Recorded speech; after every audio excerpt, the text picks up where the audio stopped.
From the combined crew of blindandroidusers.com and accessibleandroid.com, it's time for your favorite Android podcast. Kick back now and enjoy another fine episode from these fanboys and gals as they navigate Android from a blindness perspective. And now, here's your crew. Hello, everyone, and welcome to episode 241 of the Blind Android Users podcast. We're recording today, Saturday, July the 19th, 2025. I'm Warren here in the state of Washington. I'm Karine from Lebanon. And this is Sally from Turkey. Welcome to episode 241.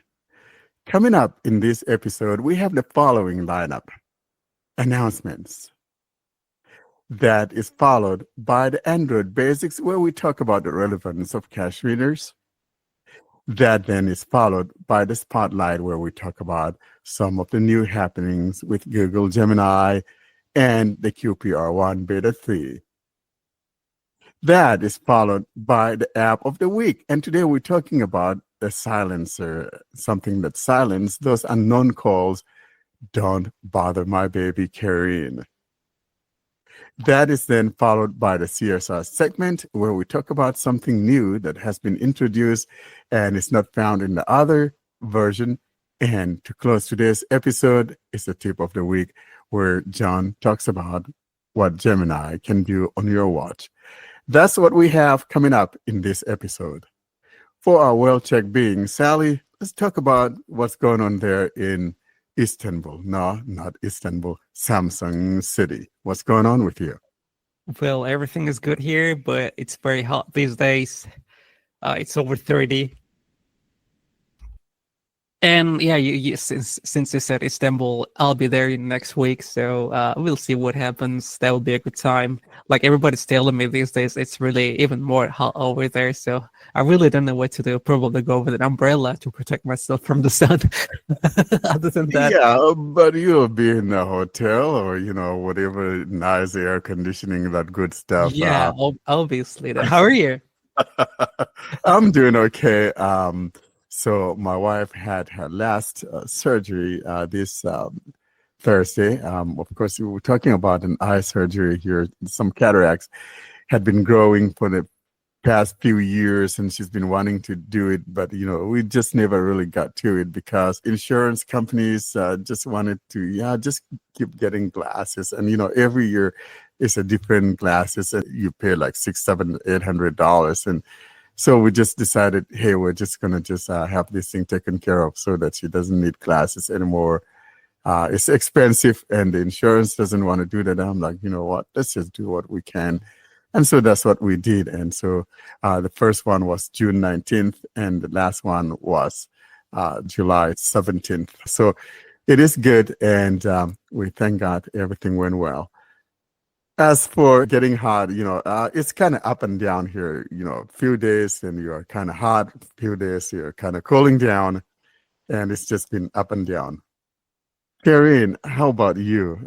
Pineapples growing there in Lebanon? Nah, but you can import pineapples. Tell me about it. What else is going on besides the importation of pineapples?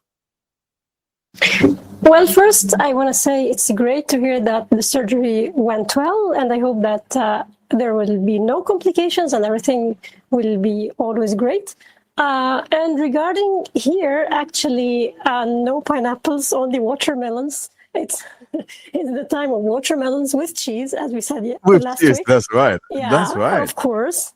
So yeah, it's something that it is done almost daily. So yeah, but actually it's going well. It's hot. Yeah, it's in the like 31, 32, 30. Yeah, but it's still acceptable. It's still manageable, and it's normal for this time of the year. And yeah, things are going okay here. Now, talking about watermelon with cheese, I talked to my wife about it, and she's like, ooh, and I'm like, you want to try it out? Because I know you might be able to try it. She's like, well, I don't know, but maybe one could sprinkle, cheese on it to make it a little bit tangy or something. she's like, she's never understood the whole concept of, some people putting salt on their watermelon. She wants to eat sweet watermelon. She wants it sweet, just like I want mine sweet. So I don't know. Maybe she may not be trying that watermelon with cheese. She should come here, and then when she tries it here, she can decide, and she will like it. I think she might. Julia is someone that tries everything. I'll just have to convince her to try it. And she may wind up, be the one that eats watermelon with cheese all the time.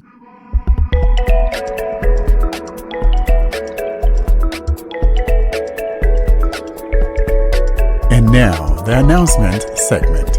This is a segment dedicated to things we want you to be in the know. And now for this week's episode, here's your announcements.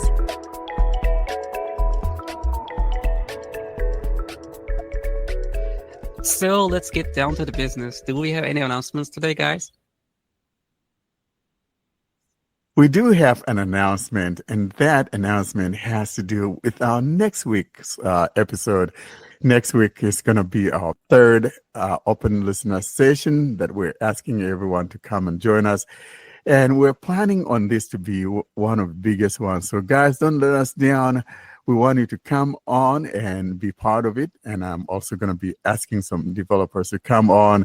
So if you have some questions for some developers when they show up, you can feel free to ask them. So that's going to be coming up on July the 26th. That's Saturday at 9 a.m. Pacific time, which locally translates to 5 p.m. in the UK.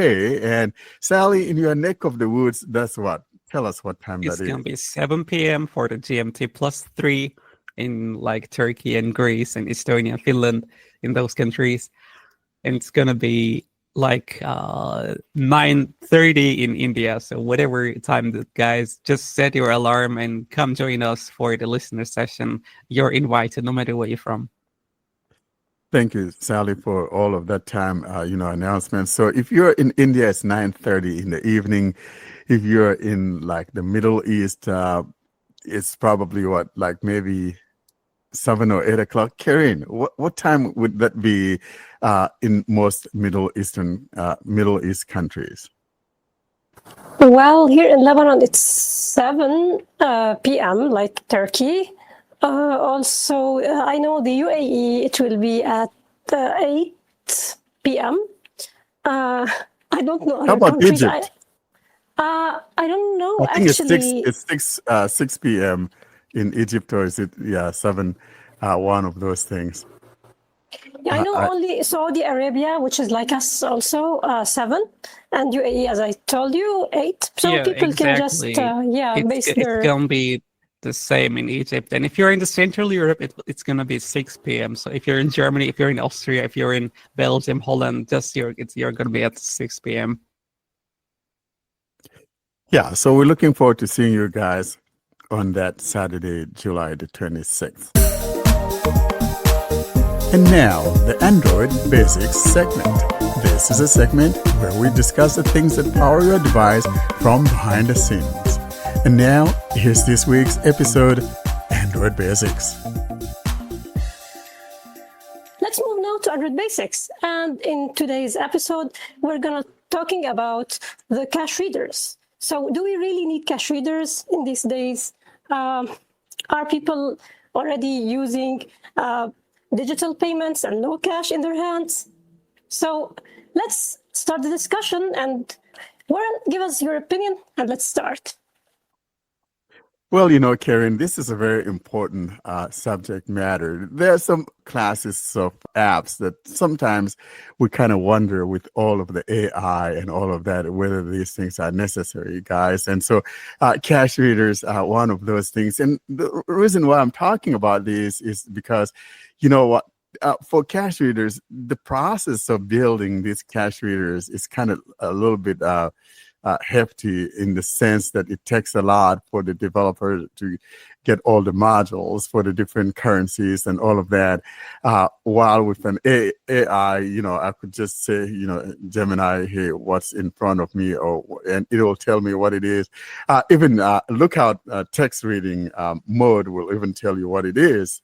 So with that, I'm really thinking, do we really need a cash reader? I know, Sally, you're the cash man, and you're going to let us know whether we need these things Yeah, in 2025 with yeah, the AI like that we have. exactly. But those things come in handy. Especially, I'm using the cash reader app itself. It's really fast and accurate. Like I bought the full-time lessons a couple of years ago, thanks to guys. They provided me for the translation of this software into our language. Cache Reader itself is really fast. I mean, it like identifies the bill in a matter of time, like 2 seconds or even less. Like you know the denominators, like it gives you different options like vibrations if you're in a noisy area. That really helps a lot, like of 2 vibrations, 3 haptics, or that lets you know what's the money. Like if you're in a noisy environment, that lets you know that you can find out what's the money that you have in your hand. That's really useful. Like in terms of that, like Lookout helps a lot, Gemini Live helps a lot, ChatGPT can identify currencies. But I tried with Cache Reader and also Microsoft Seeing AI. Seeing AI is doing great for cache recognition for the Turkish currency as well. So that's a really fast one as well. But for me, I still rely on the Cache Reader app, and it's constantly getting updated. This is what I like. This is where I will see the need of a cash reader, for example. Unless you're in retail and you're getting your payments in cash, and or you have a boatload of moolah that you're trying to count, really, does one really actually need to pay for a cash reader in 2025? Because I could just pull out Lookout and put it in text mode. It will read what it is to me. And the reason why I'm saying this is, like I said earlier on, because you got to put in the different modules from different countries, and that takes a long time. And then some countries don't even have that. I'm looking at Lookout, for example. Lookout that has that cash reader mode as well, but you only have a few countries that are supported. So with AI now, I don't see the need of a dedicated cash reader, unless of course you have so much moolah like Sally and you're wanting to count that or whatever. I don't see the need of it. I have a bill in my pocket and I want to find out. I'll pull out Gemini, or you said Chat GPT, or even Seeing AI, or any other app there that recognizes text, and it'll tell me what it is. So Exactly. and besides, most of us now, I can't tell you the last time that I had, cash in my pocket, to be honest. I mean, Is it because you have no cash, or I'm very poor. oh god. Well, so seriously, so I mean, usually most of the time, want to buy something, I'm either using my phone to pay for it, or using the card or whatever, or buying something online. And so really, I've never had the need for cash. I don't remember the last time that I had cash in my pocket. I think maybe it was last year. I don't know. A friend of mine wanted me to buy him something, and he gave me the cash instead, and so that's the only time this that I is had an cash. open request, guys. Please send Warren Carr some cash. He Thank needs you it. very much. Put it in an envelope. He needs it. I hope the post office guys don't steal it now. But really, Karin, what's your feelings about this subject matter? Do we actually really need, and it's such a heavy job to keep trying to keep up with these things. Why not just leave it to AI that we have now, knowing what I have, the cash that I have, and most especially when most of the payments are digital? In its current state, AI can't replace cash readers, can't replace dedicated cash readers, at least in my opinion. Well, the thing is, AI hallucinates a lot. It could tell you something which is not right.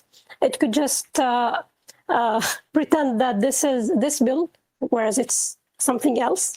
So for a blind person, it's important to use a reliable cash identification method. And AI is not reliable at all. You can't put the word reliable and AI in the same sentence currently without putting not between them. So actually, it's still possible. It's still needed to use cash readers.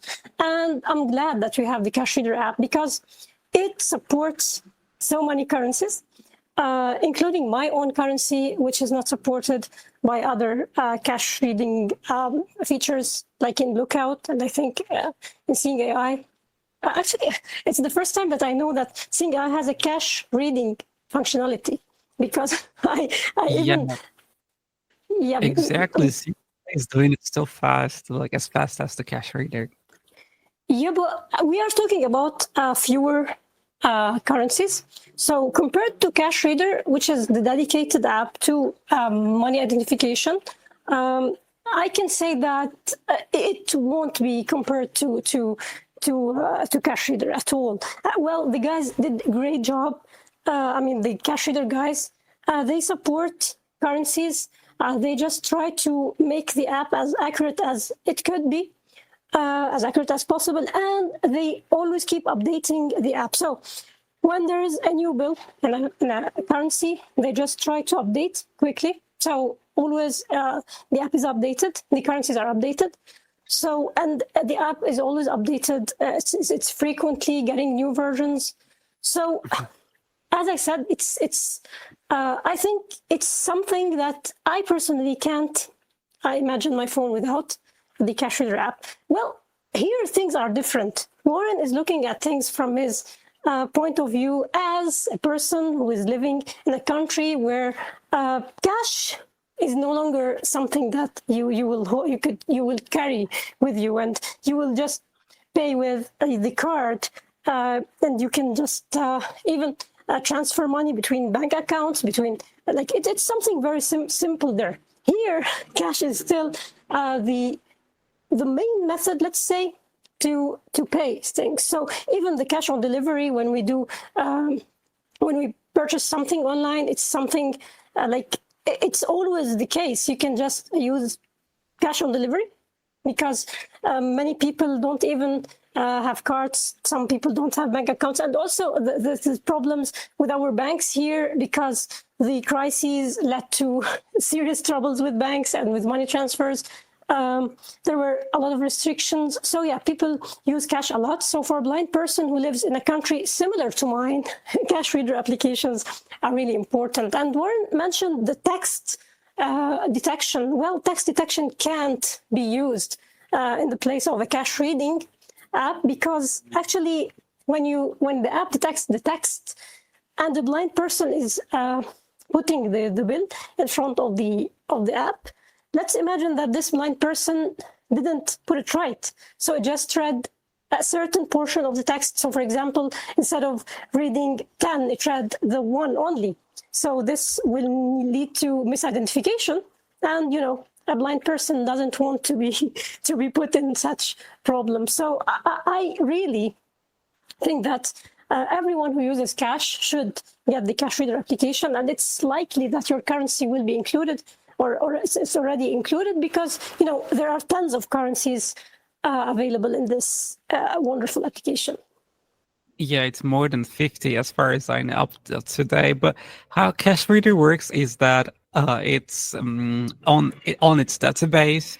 It has the pictures of the currencies, and those pictures are sent by real owners of like from the countries. So they do it regularly from the real owners of the currencies. Like somebody sends them the real currency, so they do take pictures in a lot of different angles, and they do it manually. So that's why Cash Reader is 100% accurate. Additionally, if you have faced misidentification, it's possible to send the picture to the cash reader guys so they can investigate, and they should be able to fix the problem. Actually, we had such issue with a certain, I think it was seeing the 5,000 as 10,000 or something like that. So they were so collaborative, and they tried to fix it. Actually, it has been a while since I used Cash Reader, because I'm also having a sighted person with me. So because of this reason, I'm not like in need of the app right now, although it's always on my phone. But I didn't check if it's now accurate. But it's usually so accurate. It's not less than 90%. Yeah, being the cash man, I tried it today, Warren. I know you're the cash man, but well, I see where you guys are coming from. And you know what? I was reading an article a little while ago, and I think maybe a couple of weeks so ago, and they were mentioning a bunch of countries that if you're traveling to, you better have cash on hand. And Egypt was one of those. I remember when my family and I were there. We dealt in cash. Outside of paying for our hotel stay on our card, but out there on the street, it was cash baby. So I can see where you're coming from, and it does make sense. But really though, when we look at what AI can do now, and because this AI is pulling stuff from the internet and all of that, so of course, if you don't have that internet connectivity, that it will become also a problem. So it definitely makes sense that we have a cash reader in 2025. I can now see where you guys are coming from.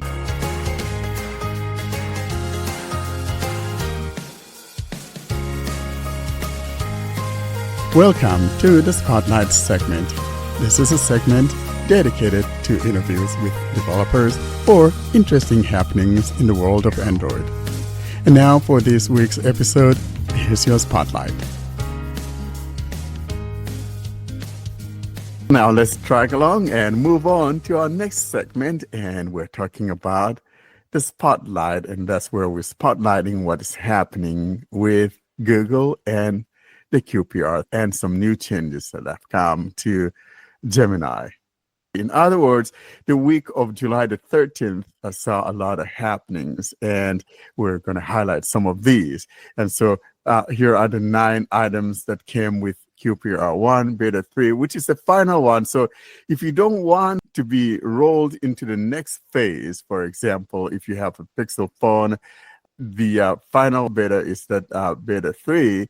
And then the one that will be dropped for people that are not in the beta would be in September. So if you don't want to be part of the beta, where you will be automatically rolled out the next beta 2, then you could unenroll before that happens. For now, though, let's look at what we have. There are 9 of them, as I indicated. 1, an issue around RTOS task list corruption that was causing restarts. 2, launcher not completely displaying. 3, notification display issues. 4, the media player in the notification pull down fails to fully display and function. 5, full phone restart due to class loader issues. 6, kernel issue causing restarts. 7, camera non-functional at startup with black screen. 8, status bar icons missing corner padding. And 9, notification shade message folding breaks. And while those are some of the fixes that came with the QPR1 Beta 3, there are some other issues, though, that are presented for those of us who are blind users, for example, and it has to do with Gemini, for example. And I don't know why Google did that, but I can see why they did that. And it has to do with the fact that when you long press your hardware key to invoke the Gemini, for example, and I got my phone here in my hand, it'll say microphone in use. And if you go to, say, you're in Keep Notes or in messaging and you want to use the voice typing, it will say microphone in use. And if you open up the camera, it will say camera in use. And like I said, I can see where they're coming from. They want to let us know that you have that perpetual mic access or camera access that, if you go to the menu in the shutdown, you'll see which or what apps are using the microphone. I can see where they're coming from. but we already know that these things have microphone, or when I hold down my power key, it's invoking or opening up the mic, and I don't need to be told that. So in the zeal for wanting to make things accessible, I think they kind of gotten something that is rather in the way. And here's what I'm talking about. Let me grab my phone here. So here, if I hold down my power button, it will say microphone in use. Microphone in use. What's the weather in Istanbul, Turkey? In Istanbul, Turkey, it's 80 and sunny. Tonight, the forecast is around 74 degrees and clear. Wow. Okay, so that's now if I open up the camera app. Home screen 1 of 5. Camera. Camera in use. Camera. Take. You see what I mean? Home. And so, for example, if I go to search or do something, and I'm going to tap on the voice input. Use voice typing. Microphone in use. Play Store. So you got what I mean. So that's one of the problems that got introduced. But like I said, though, I think that they're trying to be helpful. But yeah, I'm not sure that anyone asked for this. Another good thing that we had. Just because you were talking about this one, if you're a Jieshuo user, it's likely that this won't be a problem, because you can just add it to the blacklist, the notifications blacklist, and it shouldn't be read to you. So the confusion actually has some good stuff going for it, right? Yeah. Nice, Karen. And if any of you that's running QPR1 Beta 3 with CSR, could you try that and see what happens? And you could either report that on our mailing list or on our Telegram. And I'm sure, Karen, that would be the solution if one is running CSR. Another thing I wanted to mention is that when we had QPR1 Beta 2, for some reason, if you go into your slider, say your brightness slider, it'll say 1000 point blah, blah, blah, instead of telling you 10% or 11%, or and then the sliders in the sound will say, if you're a swiper, you swipe, it will say something and you swipe again till you get to the actual thing. Those things have been fixed. And I'm going to show you a quick example here. Device number. For example, locks. If I, message. Whoops. Notification shape. Quick settings. Saturday, July 19th. So I pull down my quick settings and. Sat 15%. Display brightness. Slider. So it's behaving the way it used to if I. 20%. 25%. 20%. Yeah. So prior, it will say something like 20,000 when whatever, blah, blah, blah. It's just, it was very annoying. So those are the two fixes, and yet we lost something. So you give something, you gain something, you gain something, you lost something. And that's some of the accessibility stuff that we have with the QPR1 Beta 3. And I do want to mention that the in this beta also, you don't have a separate parental thing like we had in the Android Canary. But also the other one we mentioned last week about the Android Canary, where if you go into the accessibility and you go into magnification, you can magnify the keyboard. That one is now available with this QPR1 Beta 3. And so those are some of the accessibility related stuff that we need to be aware of. Next, just like the Pixel Feature-drops, Google has decided to start a Gemini Feature-drop. For the month of July, here are the 5 items that are highlighted for this feature drop, some of which we've already talked about prior. 1, you can now use VEO, that's VEO, VEO 3 to transform your favorite photographs into dynamic 8-second video clips with sound in the Gemini app. 2. Gemini is now available on all watches running WearOS 4 or higher. 3. You can plan ahead with schedule actions.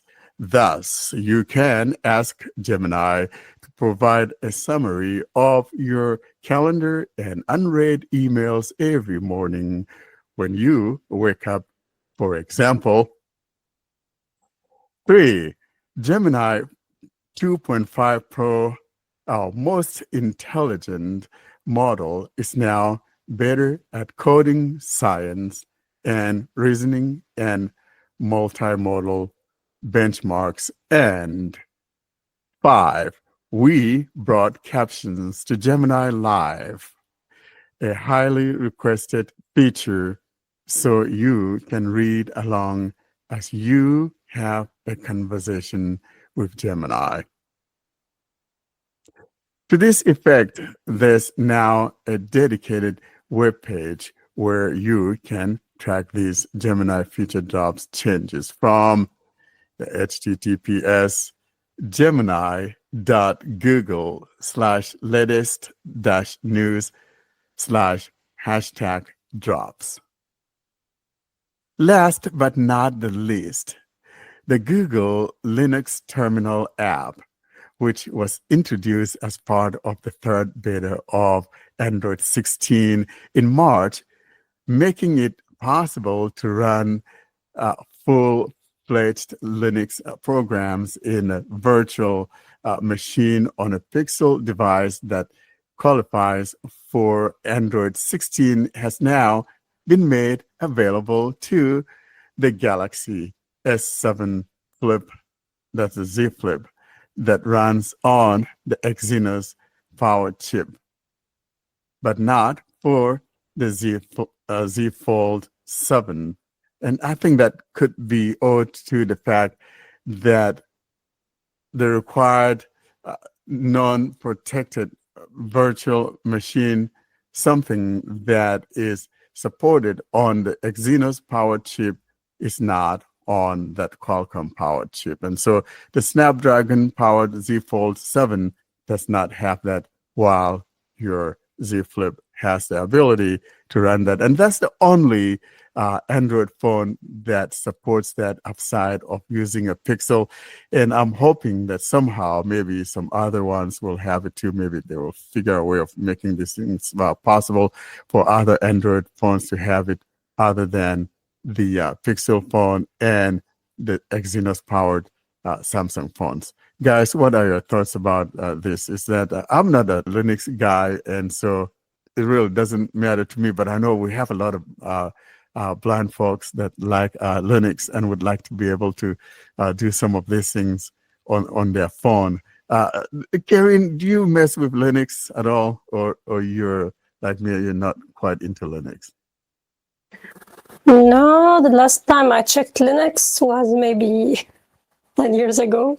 So yeah, I check some stuff from time to time, but yeah, I don't think that I'm gonna play with it soon. Sally, how about you? You like Linux? I don't know anything about Linux. How about you? Well, I tried to use some Linux distribution 2 years ago at work, and I said, no, it's not for me. So in reality, we're not too much into this, and so, but yeah, it's there. And while we're talking about that, one of the phones, the A series that Samsung introduced that was not here in the States, finally made it, and that would be the A56. So if you are eyeing that and it wasn't here and you are kind of pining for it, I guess you can now go out there and get it.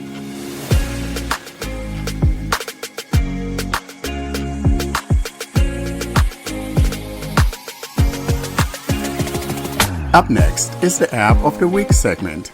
This is a segment dedicated to app demonstrations. Should you have an app that you would like to demonstrate for our listeners, feel free to send us the recording of such an app demo to contact us at blindandroidusers.com. And now for this week's episode, here's your app of the week.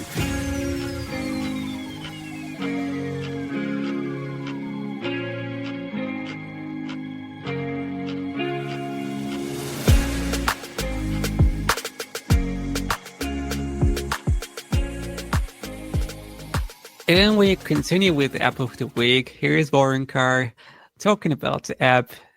As we stated in the intro of our podcast, it's going to be DBMB. It's a really useful app if you don't want to hear the calls from unwanted numbers. Over to you, Warren.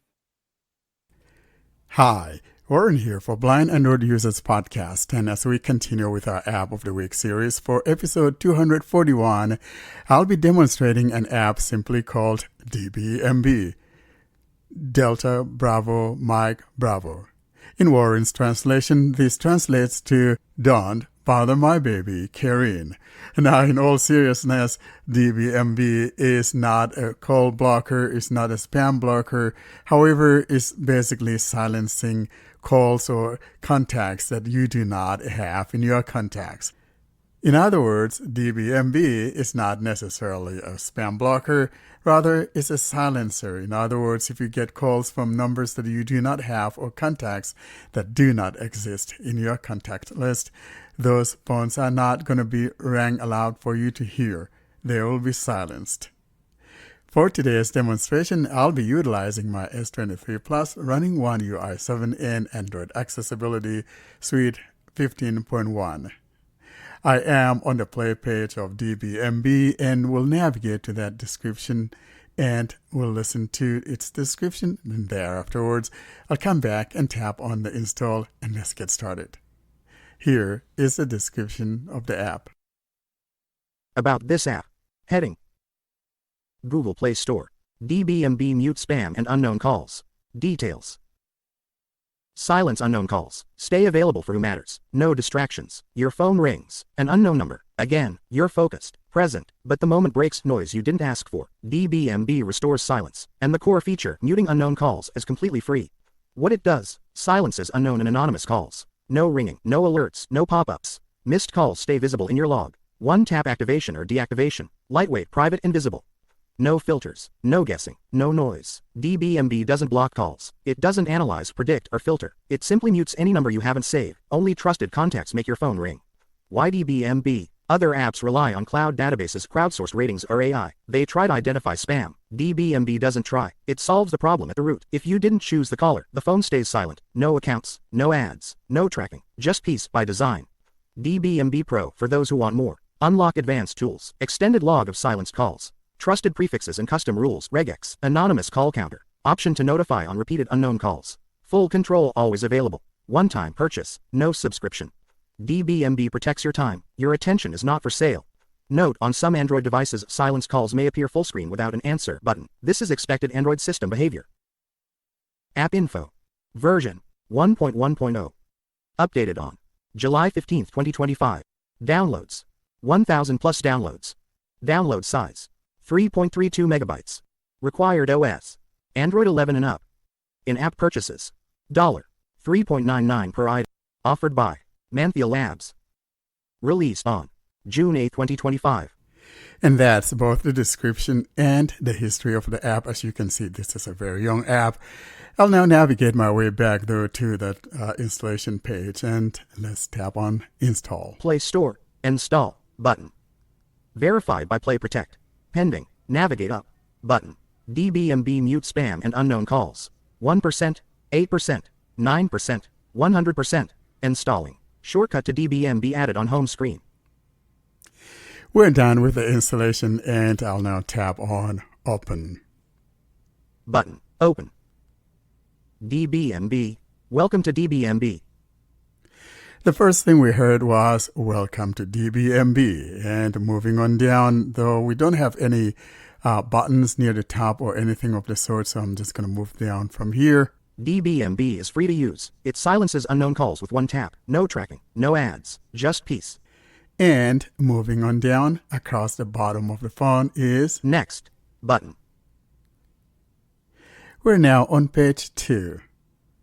Core function.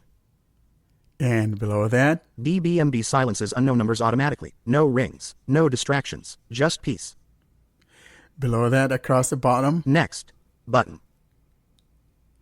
page 3, starting from the top here, Pro Tools. and below that, One more control. Unlock powerful tools like let repeated calls ring, trusted prefixes, web search for unknown numbers. All optional, all private, your silence, your rules. moving on down, Next button. and that's across the bottom of the screen. Next page, Ready. and moving on down, You're all set. Tap Start to complete the setup and get started. and at the bottom across the screen, Start button. let's go. DBMB. How DBMB works. We're now in the menu I where we could actually look at the app, and at the very top we have their logo, Logo DBMB. Image. and moving on down from there, To protect your focus, DBMB needs permission to silence unknown calls. and below that. Set DBMB as default button. In other words, we need to make it like our caller ID in order to be able to see the incoming calls and all of that. So I'll tap here, Set DBMB as your default caller ID in spam app. None. Current default. Selected. Radio button. and I'll move on down. DBMB. Not selected. Radio button. DBMB not selected, and I'll tap here to select that as my caller ID default. Selected. And at the bottom of the screen, Set as default button. set as default. DBMB. Logo DBMB. Image. We're back in the UI and we're landed on that image, the logo, and moving on down. Protection disabled. We heard protection disabled, and to the right of that, Off. Switch.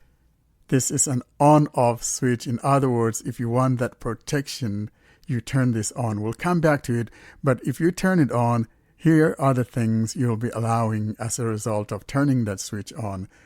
Here's what we're talking about. Now you're ready. Unknown numbers won't make your phone ring. And below that, Advanced features. and here are the options that can only be enabled by turning on that switch that I saw earlier above there. Trusted prefixes. Button disabled.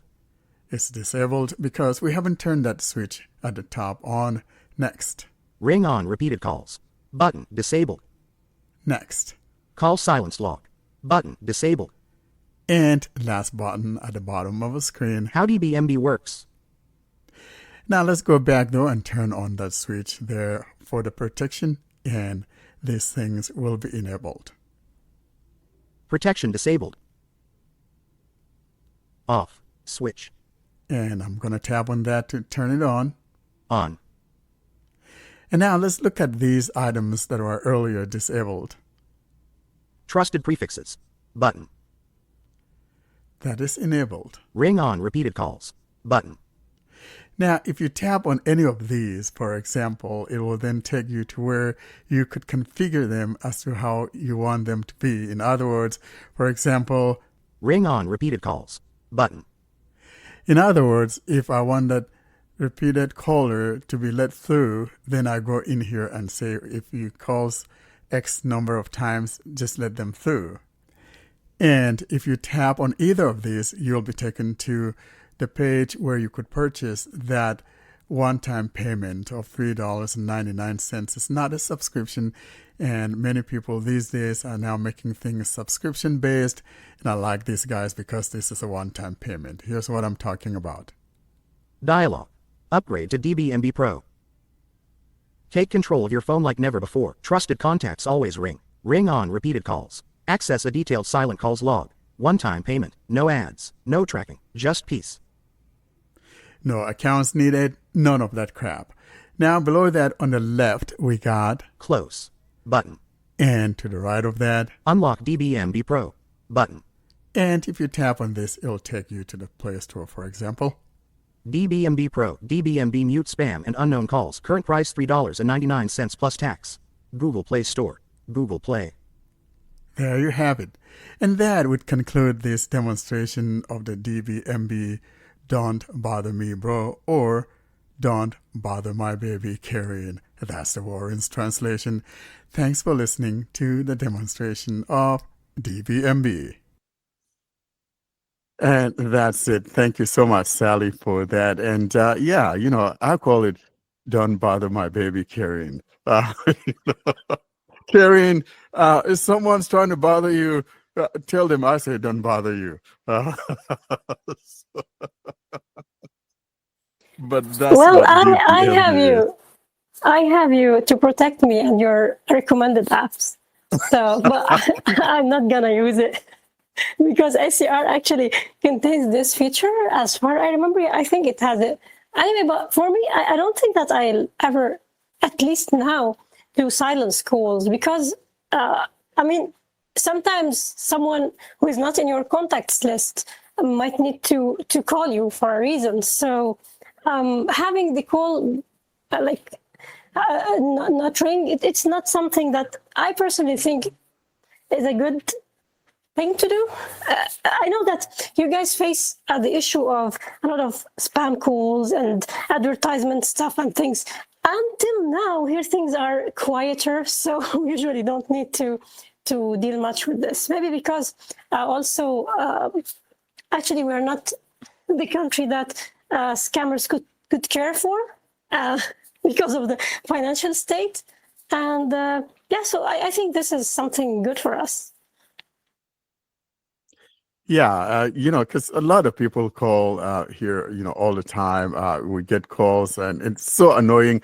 And what they have now done is, they kind of become sophisticated because they will, use calls or call from your area code, local area code to make you think, or someone within your city or someone in your region, is calling you, and in reality is just a scammer. I've gotten several of these, last week, and always talking about, your taxes, we are trying to help you.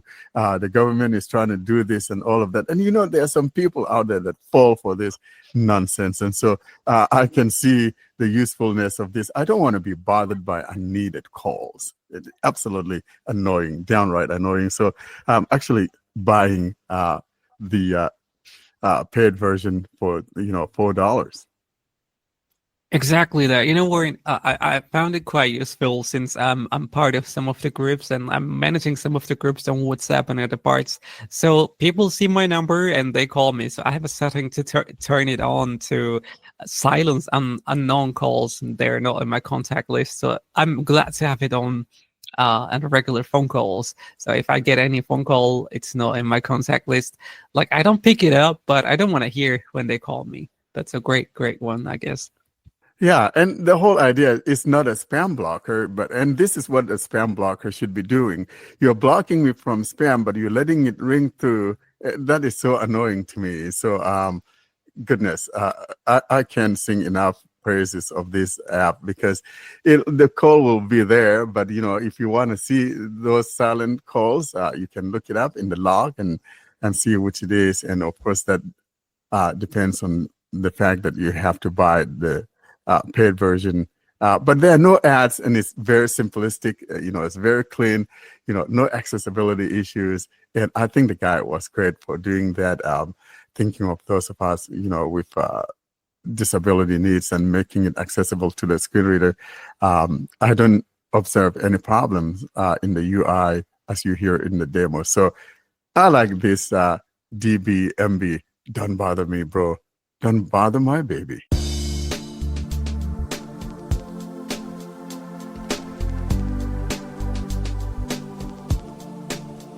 And now, Jieshuo, aka Commentary Screen Reader, CSR, or if you're me, the confused screen reader. This is a segment dedicated to this great popular screen reader where we show you some new feature or some feature that we believe you should be in the know of. And now, for this episode, here's your entry for Jieshuo, aka Commentary Screen Reader.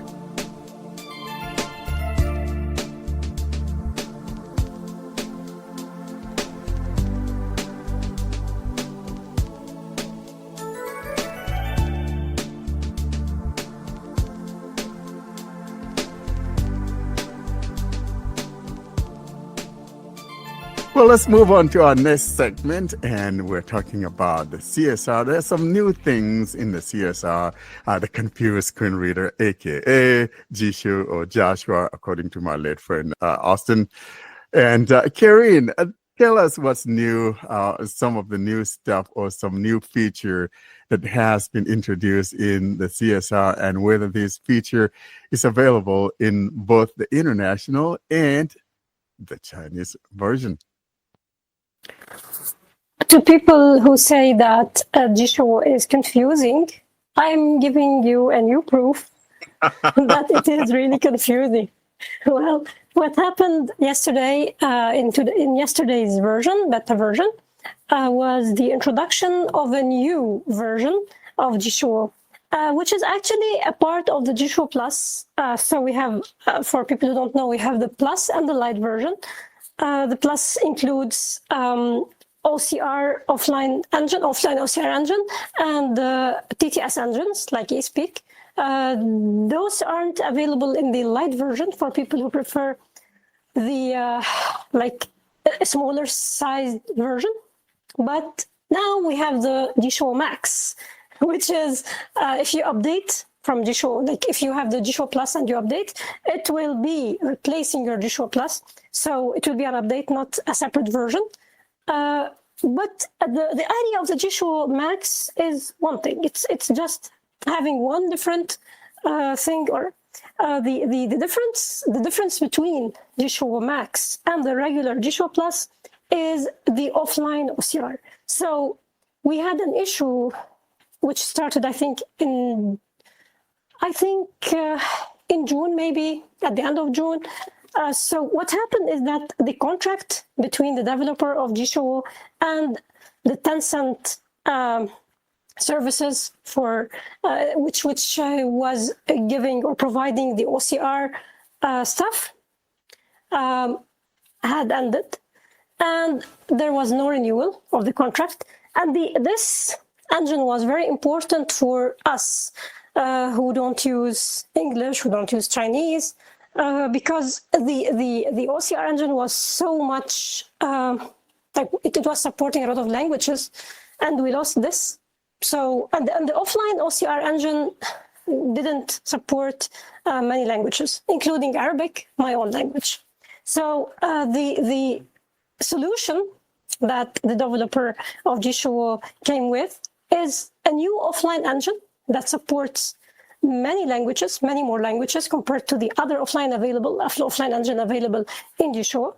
But this, of course, led to increasing the size of the version. So if you install the Jieshuo, or if you download the Jieshuo Plus regular version, you will be like having 68 megs. But if you download the Max version, which contains the new offline engine, it will be 150 megabytes. So it's a lot of, like, many people won't like this increase, especially those who don't actually need it, who don't need this engine. So the developer gave people the choice to either stay with the regular version or go for the Max version and use the new offline engine. Actually, I tried it. It's not, well, it's not that accurate. I think the online one, which was available before, was still better, but for us currently, it's the only choice, especially for people who don't, for people whose languages aren't supported with the Vivo engine. So it's up to you to either use, as I said, the regular version or to use the Max version. And if you don't want it, if you try it and you see like it's not what you need, or if it's not what you want, you can just go back to the other version and you won't lose anything. You won't lose data, you won't lose anything.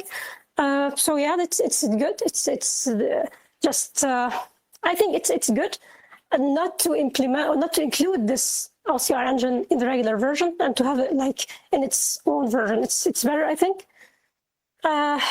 Well, another thing, or the last thing that I want to say is that it's for paid users, because OCR stuff is only available for paid users. So if you are a free version user, you don't need actually to use the Max version to download it, because you won't be benefiting from anything from the additional OCR engine or anything, because it's the only difference. So if you can't use OCR, so why to use this version? So, Corinne, here's my question. Rather than having it a separate version, wouldn't it be easy to have it a downloadable content? Yep, it is. But I mean, if the choice is just to have it in the regular version or to have it in this Max version, I think it's the better choice. What he did was the best thing to do. Well, I'm with you. It should be a separate download, so people can just have this OCR engine as a separate download and keep using their version. But yeah, Jieshuo developer likes to make things complicated, so this is another way to make things more complicated. So I'm seeing what Sally is saying. So, make it like TalkBack, like the image description that you can choose to download it or not download it. You know what I mean? So if you want to have that module. Exactly. That's So what yeah, I'm it trying to makes say. sense Yeah. if you could do that. It take the confusion out. Yeah, it's one another confusion. Like people's gonna ask what's gonna happen to my license since I'm on a light version, but I still have the license. What's gonna happen when I'm installing the Max version? Like if I install Max version, is it gonna clear my data, and what's gonna happen? All of those questions will spread in the group, and I hate that. I can't imagine what's going on in the group right now. Yeah, and just you reminded me of something. Actually, the light version won't be replaced with this. I mean, if you install the Jieshuo Max, it should be available side by side with the light version, because it updates the Plus version, not the light version. So, here's the thing. Imagine I got the Jieshuo Plus, and if I want to go to Jieshuo Max, wouldn't it be better to just download the content of the OCR and just call it good? Yeah. Indeed. I'm with you. Yeah. I'm with you. I can't say anything. But I see where the guy is coming from, though. You got Samsung phones. You got the regular Samsung S25. You got the Plus, and you have the Ultra. So he's kind of doing the same thing here. You know what I mean? So I'm sure one day there will be an Ultra version, and I cannot believe the size. And pardon my ignorance, I had said the international or the Chinese version. We no longer have that. We just have either the Lite or the Plus, and then now we have the Max. That tells you how much I use that stuff. So that's why I'm not up to par with what's going on there. And I'm glad we have you, Karen, because you keep up with the confusion, and I'll be like a June bug in a whirlwind. I'll be lost. Today someone was asking me about something regarding Jieshuo. A friend was asking me about Jieshuo, and she wanted to start fresh with Jieshuo. And she doesn't use Android, so it's her, she doesn't have any experience with Android, and she wants to start with Jieshuo because of the features that she needs in Jieshuo. And I was telling her what to do, and I felt like I confused her to the max. I was saying, I go to this and do this and uncheck this, but don't check this and check this. And yeah, I felt like, okay, people really have the right to say that Jieshuo is so much confusing. I said this many times, and I'm gonna repeat that. This needs a lot of simplifying the interface and settings. And it's been over the years, but Jieshuo doesn't have a search facility within the settings, so there are a lot of settings to change, and that's great for customization, but it's a little time taking. If you want to install Jieshuo from scratch, that takes forever to set it up. Yeah. This is why it's important that you guys get familiar with accessibleandroid.com. So if you are looking into what's going on, the new changes, taking that confusion out, you always go to accessibleandroid.com, or you could go to the CSS segments there on our YouTube channel, on the Blind Android Users YouTube channel. And I'm glad we have you guys keeping up with these things, because to be honest, I think without you guys, it could be a little bit difficult, more confusing, but I'm glad you guys are taking the complicated out, the uncomplicated out of the complicated. Here, I just want to thank so much to Karine that we have more than 50 different written content regarding Jieshuo, like from beginners to pros, like from how to set it up to how to work with extensions and blah, blah. Like Karine is doing a great job on this. Like without her, it wouldn't be possible. That's a lot. And we have more of that, or the same equal amount of segments there on our YouTube channel as well. So guys, don't be confused. Get that confusion out and take the uncomplicated out of the complicated.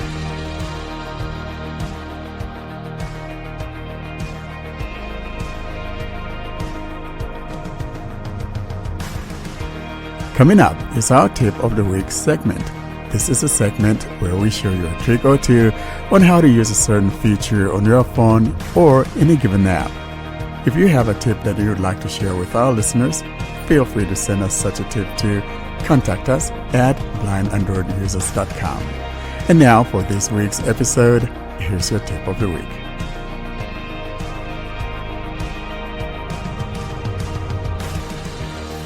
Google is rolling out Gemini to WearOS smartwatches.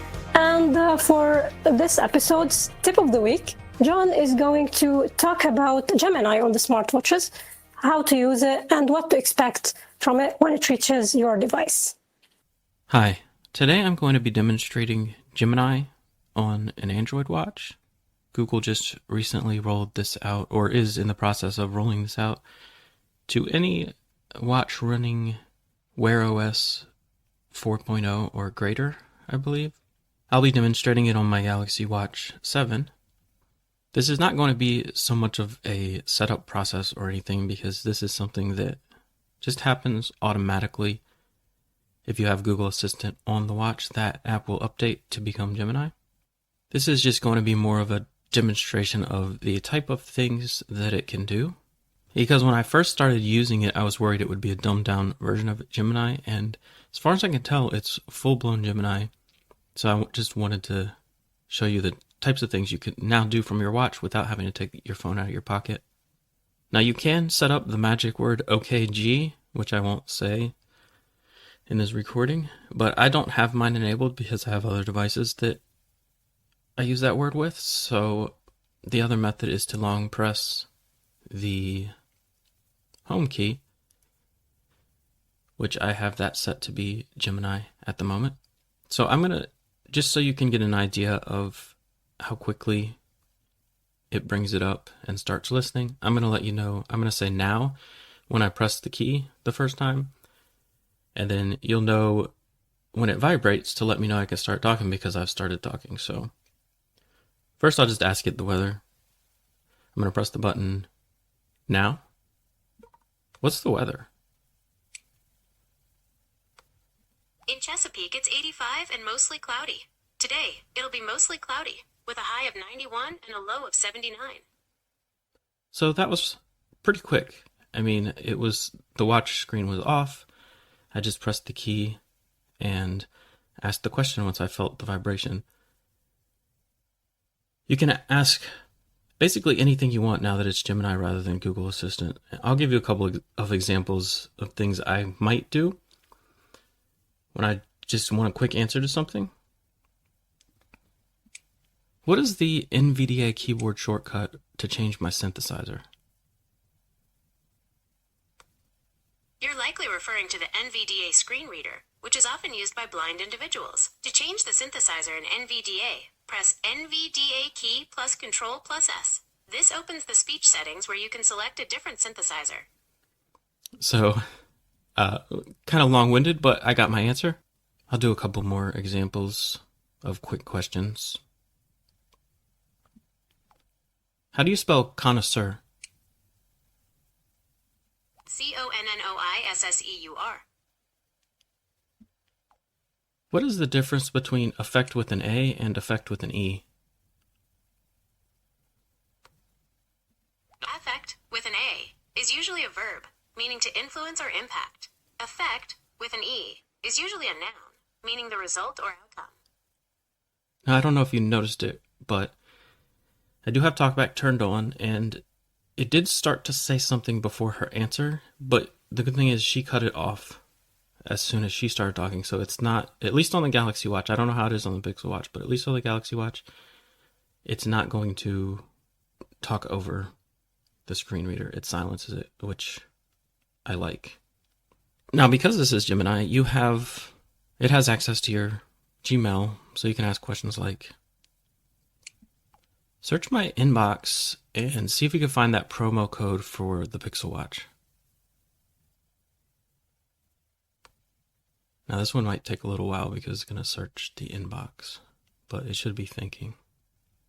I found a promo code for a Pixel Watch in your inbox. Your exclusive $100 discount code is SI1 LKNRUICGH50D1ES0FTG2.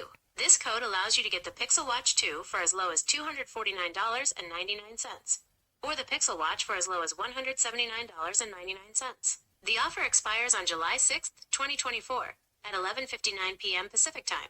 You also get a $50 prepaid digital MasterCard through Google Wallet while supplies last.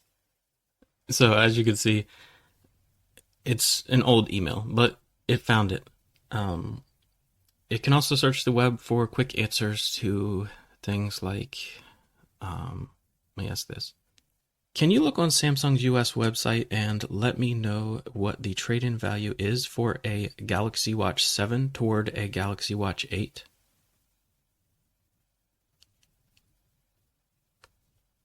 You can get $200 for a Galaxy Watch 7 trade-in towards a Galaxy Watch 8 on Samsung's US website. If trading in for a Galaxy Watch 8 Classic, the value for a Watch 7 is $250. And that is actually correct because I've looked this up recently. And because Gemini has up-to-date information, a lot of times I use it for sports, so you can ask something like, what was the result of the MLB All-Star game? Last Tuesday, the American League All-Star team tied the National League All-Star team 6-6. So I don't want to go on and on with the types of things you can ask, but basically anything you can ask on your phone, you can ask on the watch. Now you won't have live mode where you can just have a conversation with it. You will have to press and hold the key each time you want to talk to it or use the wake word. And, you won't get screen sharing or camera sharing or anything like that, obviously, but it still seems to be full Gemini. Also, like Google Assistant, it works with Google Home related devices, so you can ask things like, is the front porch light on? The front porch light is off? Or set the AC to 74. Okay, setting the thermostat to 74 degrees Fahrenheit. I'll show you a couple of on-watch tasks you can perform. Set a timer for 3 minutes. Your 3-minute timer is set and will go off at 10:17 a.m. Timer. Cancel that timer. I've canceled. Okay. Let's see. Find out when the next Virginia Tech football game is and add it to my calendar.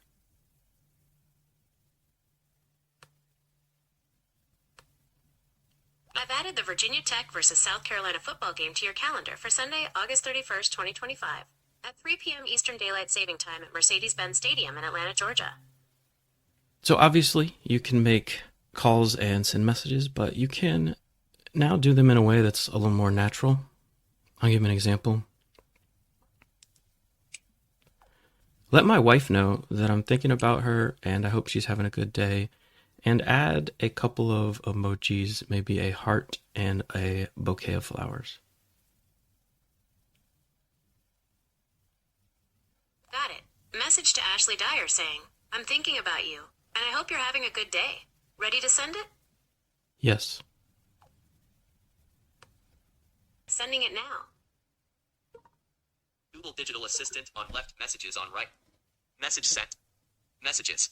And now just to double check, because she didn't read back the emojis, this is the message. You said I'm thinking about you and hope you are having a good day, red heart bouquet. And if you'll notice, I said my wife and it knew who she was. You can get Gemini to remember things for you, so I'll give you an example. Remember that Christian Dyer is my brother.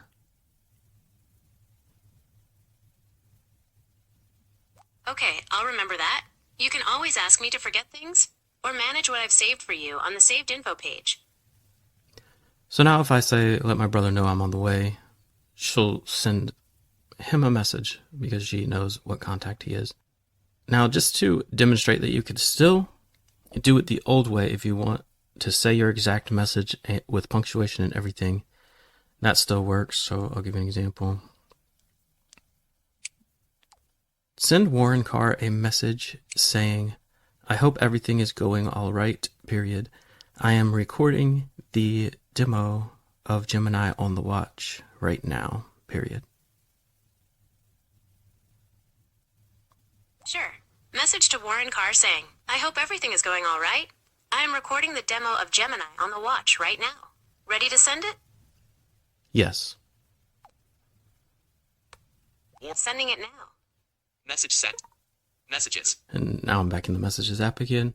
So I'll just demonstrate a phone call real quick. Call my burner. Calling my burner. Call. Current time 10:21. Calling. Your call cannot be completed at this time. Okay, so it did work. I just don't have voicemail set up on that phone, and it's currently off. To finish up here, I'll just ask a few watch settings related tasks just to show you what will or won't work. Set the brightness to 0%.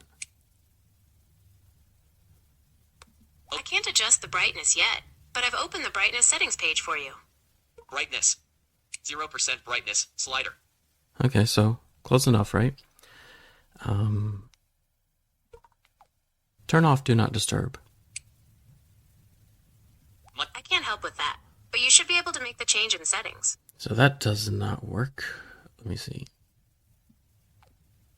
What is my battery level? Your battery level is 82%. Set media volume to 50%. I've set your media volume to 50%. Set media volume to 100%. I've set your media volume to 100%. So as you can see, some things work, some things don't. Now again, this is on my Galaxy Watch, so it could be different on a Pixel, but I just wanted to demonstrate how it works for me on this device. So that was just a very long-winded demonstration of more of a proof of concept, just showing that the version of Gemini on the watch seems to be just as good as the version on the phone. And I'm really enjoying it. It's also a lot more responsive than I expected it to be. It doesn't take too long at all. And that brings this to a close. As always, thanks for listening. Well, thank you so much, John, for that tip of the week and the Gemini on there. And I really like Gemini. And, now this is going to make me start using my watch. Sally, I know you're a watch guy. You know what? Yeah, till months ago, I told you that watch is not my thing. So I purchased my Galaxy Watch 7, and I was experimenting with Google Assistant. Now I got a Gemini. It's taking this one step further. Mostly I don't take out my phone to do things. I'm asking Gemini a lot of questions, and it's super fast and accurate. I like it. It's making things even more way better for us. That's really I good. d- So I may pull mine out and try to use it. Well, I don't use watches, but what is available is something impressive. I think that the Gemini is more important maybe on the watch sometimes than than its importance on the phone. So John did a great job actually in telling people what to expect. And I think Gemini worked well in the demonstration. So it even answered questions, right? Yeah. So So yeah, I tried in my I tried in my local language. I tried in Turkish, and like it's also very fast and accurate. The speech is really well quality, and it doesn't show you like you're using like you're using a light version. The version is super high quality. The TTS.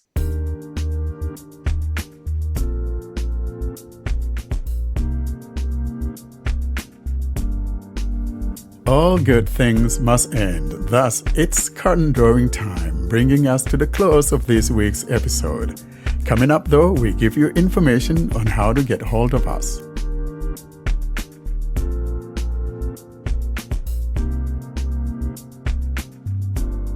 Well, and with that, folks, we come to the end of this week's episode. Again, we thank you so much for listening to us week in, week out.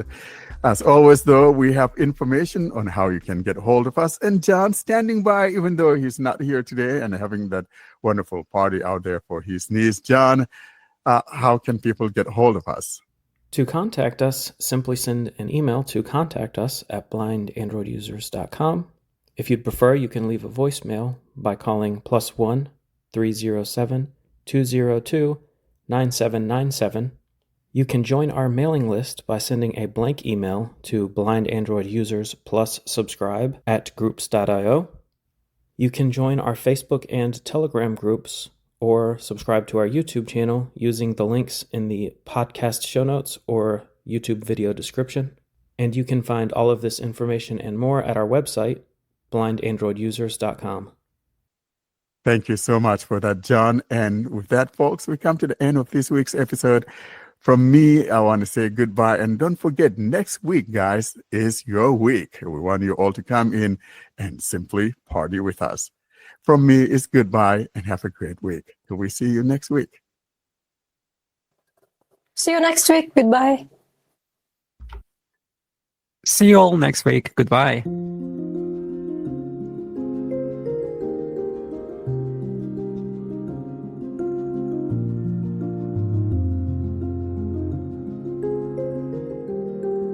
Thanks for listening to another episode of the Blind Android Users Podcast. Until we see you next week, don't forget to leave us your comments and suggestions via our email contact or using any of our social media sites. Have a great week.